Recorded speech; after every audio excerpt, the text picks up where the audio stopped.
Greetings, everyone. Hopefully, you are having a wonderful day today. I wanted to send out a quick note of encouragement about handling the hate that comes along with being blessed.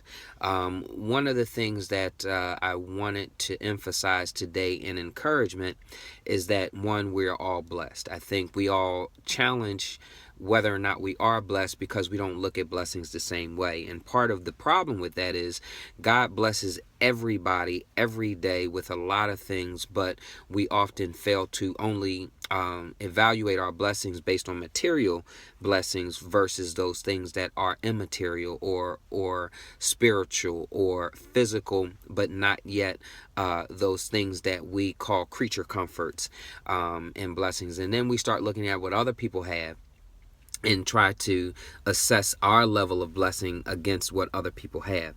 And I don't think that that's what God intends for us to do.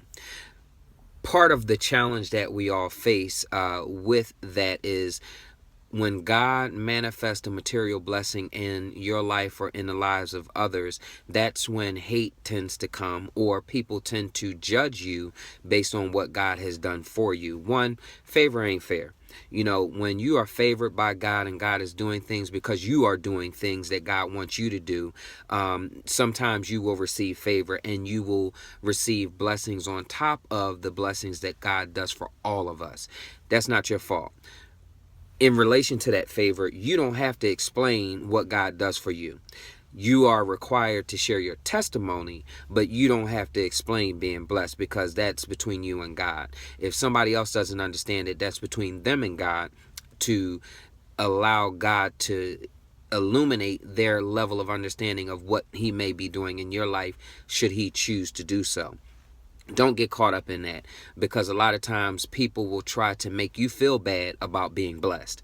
And those other people tend to not know what you went through or what God took you through in order to bless you. And you don't have to defend that. You don't have to explain that. You don't have to feel like you are less than, or you have to minimize the blessing that God has given you because of your obedience, your prayer, your sacrifice, whatever it was that God took you through to get you to where you are.